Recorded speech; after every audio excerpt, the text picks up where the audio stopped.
Ladies and gentlemen, welcome back to another video. So you read the title, this is my 2023 stan list. Every K-pop YouTuber has one of these videos, I guess it's time I made one as well. Also yes, I will be revealing my face shortly. Now I really don't like that word very much, stan. It definitely does not have the best connotations, especially in the context of K-pop, where obsessive idol worshipping is commonplace. But I mean, there's not really another way to title this video. Like, a list of artists that I like is not nearly as appealing, even though that description is more accurate. Alright, now the part you've all been waiting for. Face reveal in 3, 2, 1.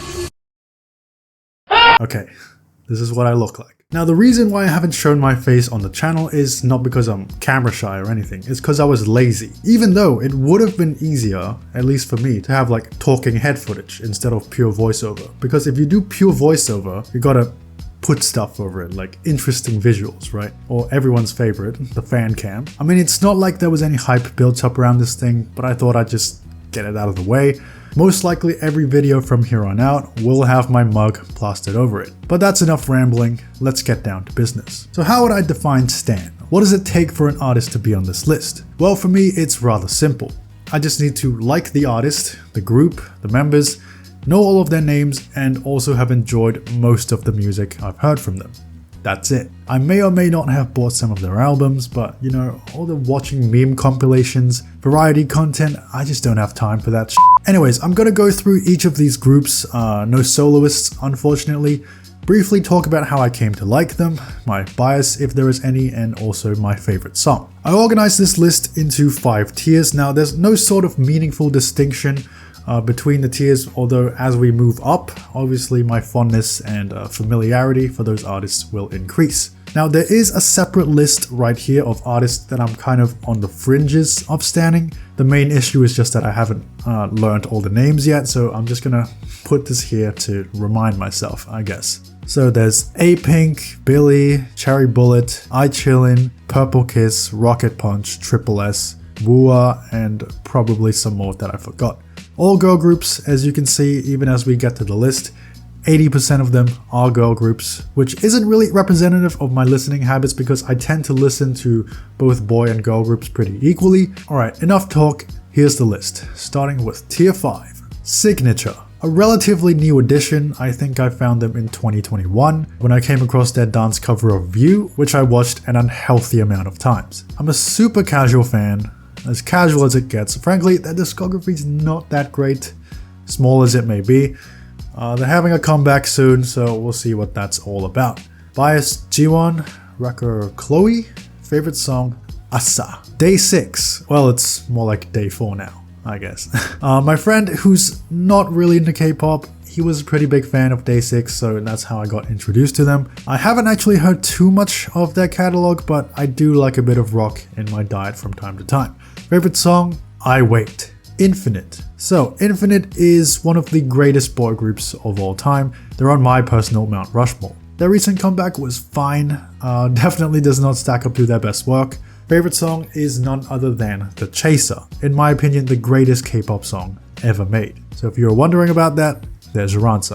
EXO, another legendary boy group, just had a comeback not long ago. It was okay. Obviously doesn't do justice to the rest of their discography. Favorite song? I've been listening to a lot of Lucky One recently, so I might just go with that. Although I also really like Gravity.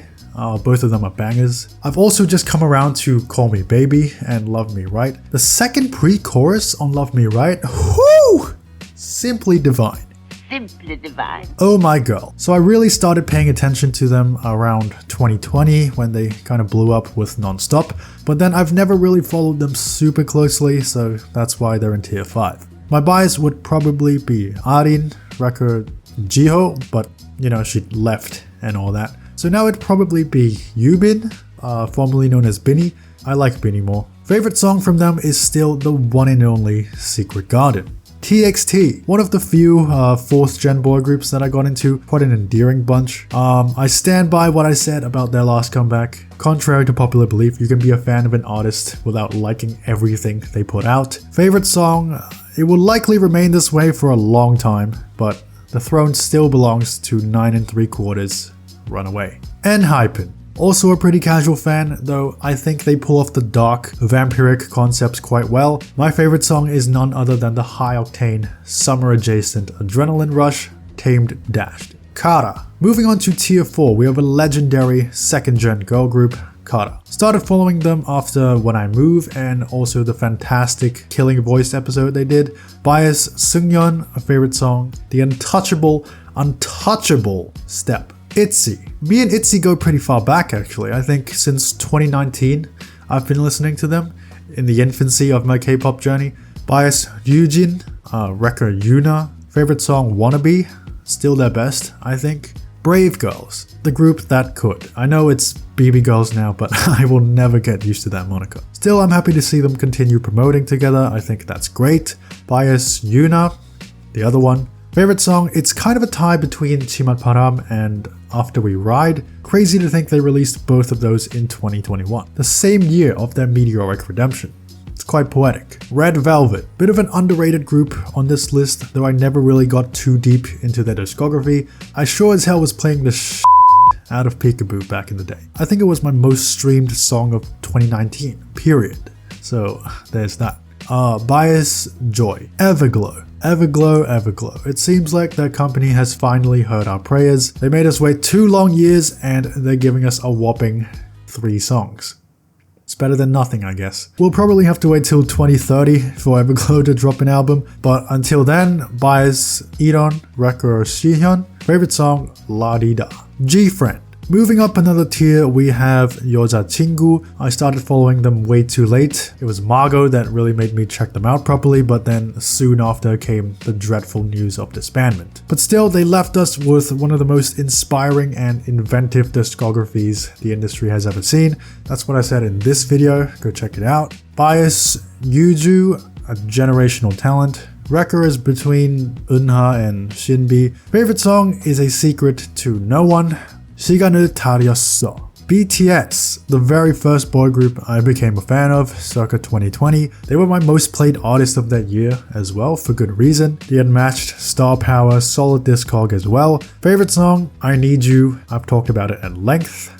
BLACKPINK, one of the first artists responsible for getting me into K-pop. I'm forever indebted to them for that. So the story goes, I was still just dabbling in K-pop at this point. In 2019, I was listening to some songs on Spotify and As If It's Your Last came on as a recommendation. And as soon as I heard that opening bass line, I knew my life would not be the same. I spent the whole night listening to that song, and afterwards I told my friend, yo, this song is so good.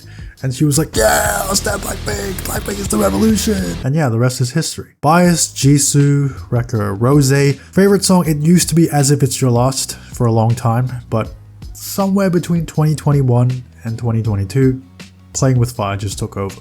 And they also decided to not perform either of those songs at the concert.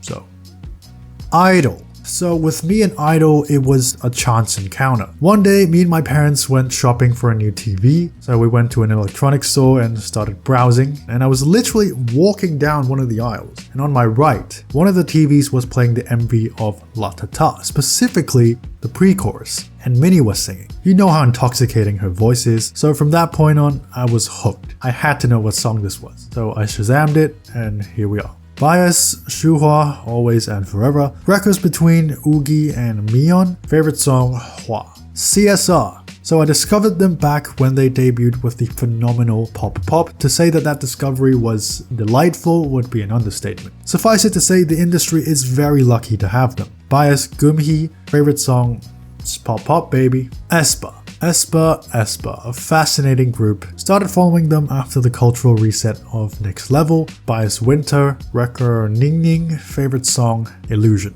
STAYC. They enamored me right away with So Bad. I still think it's one of the best debuts in recent memory, but it wasn't until 2022 when I finally learned their names and started supporting them. Bias Sumin, record Yoon. Fun fact, me and Yoon share the exact same birthday. I know. Crazy, right? Favorite song, Young Love. NMIXX. You see, with NMIXX, there's a bit of a disconnect between how much I like the group versus how much I like the music, which is to say, the music ain't very good. It's steadily improved though. I think Love Me Like This and Roller Coaster were quite alright. Look, hey, the mix pop isn't for everyone. It's not really for me either, but I like their personalities and I think they're incredible performers as well. Bias Haewon, record Lily for no reason. Favorite song, it's a bit tricky to choose one, but I like Cool Your Rainbow. Twice, the first group in tier 2 and also the first K-pop group I ever stand. So this is the origin story right here. Back in 2016, I just started secondary school. It was October and there was this little tune going around that was very popular with the youths. It went by the name of TT. I had never listened to K-pop at this point, besides Gangnam Style. I had no idea what it was all about, but out of sheer curiosity, I searched for TT on YouTube. I didn't know what to expect or what I was getting into, and I didn't think much of it other than this is interesting. And then I moved on with my life. Until I listened to it again. And again. And again. After that I checked out their numerous classics like Ooh-Ah, Cheer Up, Knock Knock and all the rest.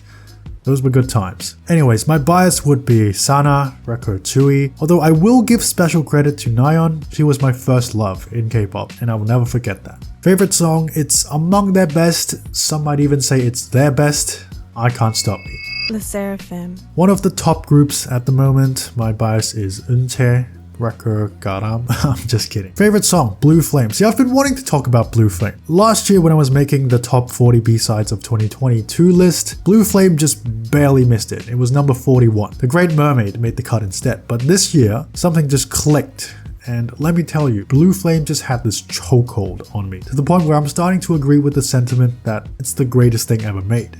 High key, bit of a sleeper. I only started standing them this year, but they've already crept their way into tier 2. It's been great so far, really looking forward to more music from them, and by the looks of things, I won't have to wait long. Bias, before it was Huisa and Yeo was the wrecker, but lately I also really like Rina and Sohee as well, so basically the whole group. Favorite song, Hot Light.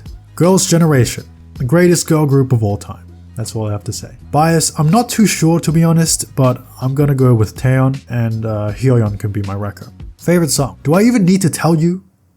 It's Visual Dreams, of course. ITZY. ITZY was genuinely one of the best things to ever happen in K-pop and one of the best groups I ever stand. Bias, Yena, wrecker. I have like 8 different wreckers on ITZY, but the most prominent of them all would have to be Chaewon. See, I'm a bigger fan of ITZY Chaewon than I am of SSERAFIM Chaewon. Let's face it, the two are completely different people. Favorite song, Violetta. It's still one of my favorite K-pop songs ever, although I haven't listened to it much in recent years. I should just listen to it right now. A few moments later. NewJeans, the most popular girl group in the world. Their charm is undeniable and their music has captivated millions. Bias Haerin, wrecker Honey. Favorite song, they're all kind of the same, as in I enjoy them pretty equally. There's not really one song that stands apart from the rest, but I'm gonna go with Ditto on this one. WJSN. I started liking them in 2022. It was Queendom where I was really enthralled by them. I think they definitely deserve that win. Bias ITZY, wrecker LOONA. Favorite song, Aya 2018. It's a B-side. I really hope we get a comeback from them soon because, as we all know, they never miss. Speaking of a group that never misses, IVE. IVE is probably my favorite girl group right now, both in terms of discog and like personality wise. I think they're definitely in a coveted imperial phase right now, which is why I keep calling them the #1 girl group in the world. Like NewJeans can top the list for brand reputation, but when it comes to consistently delivering impactful, life-altering music, IVE is where it's at. Bias Liz, wrecker Isa. Favorite song. When I first started planning this video, which was a long time ago, I put After Like in this slot, but you know what it is now. It's Life is Atom Down Galaxy. Kepler. Like NMIXX, I'm sure you would agree that Kepler's discography is not amazing. There are some songs that I really like, but overall it's pretty scattershot. It's kind of hit or miss. Their only title that I would rate 80+ would be Up, and that came out more than a year ago now. But still, I love this group very much. It's just a shame that the quality of their music is not consummate to my level of affection. Bias, it used to be Taeyeon, then Shouting, but lately Chaehyun has stolen my heart and she has not given it back. Favorite song, Back to the City Baby. Now moving on to tier 1, LOONA. LOONA is my favorite group of all time. Obviously in recent years with more infrequent releases and company trouble, my fervor has died down a little, but not enough to knock them out of the alt tier in the end. So back in 2020, I came across So What? I'm So Bad. And that was the moment I decided to check them out. and I definitely did not regret it. I spent that summer exploring the LOONAverse, combing through their discography, getting to know the members, and I also bought a bunch of their albums. Bias, Gowon, Wrecker, I liked pretty much all of them, but the next closest would probably be Aeongi Hyunjin. Favorite song? It's actually my 5th most streamed song ever, and that's 목소리. SHINee, the greatest boy group of all time. I came to that conclusion through listening to their songs, watching their live performances. They're absolute beasts on stage, and yeah, just seeing their influence on the industry. It was a gradual process, but I resonated with a lot of their projects and began to develop a reverence for their artistry. I think their 2013 album run is still one of the most impressive bodies of work ever released in a single year. Classics on top of classics. Favorite song? There's so many to choose from. So many all-time great tracks, but I'll have to go with the one I've played the most, and that is View, my 3rd most streamed song on record, and I've listened to it 220 times to date. And oh, bias? I don't have a bias, man. I'm not gay. Mino. My bias is Mino. Dreamcatcher, one of my favorite bastions in the K-pop world. I've often joked about how they were carrying the industry on their backs, which is an exaggeration, but they've been unbelievably consistent over the past 6 years in dishing out quality records with their refreshingly unique worldview, refusing to be subjugated to the whims of trends, and their producers' unwavering determination to prioritize melody above all else is truly something to behold. Anyways, my bias is Jiu, Wrecker, Sua probably, and favorite song, you know what it is. It's Starlight. From S9. Last but not least, in fact, they're my most favorite group at the moment, it's From S9, or 8. For the sake of future-proofing, it's probably not the best idea for companies to include the number of members in the group name, just in case, you know. Anyways, they were probably the first group where I genuinely liked every member almost equally, which is usually the case for acts born from survival shows. My bias is Nagyong, Wrecker, Hayoung, and favorite song, it will probably have to be Love Rum Pum Pum from their 2019 single Fun Factory, but there's so many other great ones. Glass Shoes, Too Hot, Love Bomb. Their catalog is very much quality over quantity, I would say. And that will do it for the 2023 Stan list. Are any of your favorite groups on this list? Do we share any biases? Let me know in the comments below. If you enjoyed this video, make sure to hit like and subscribe to the channel for more great content. Thanks for watching, and I'll see you later.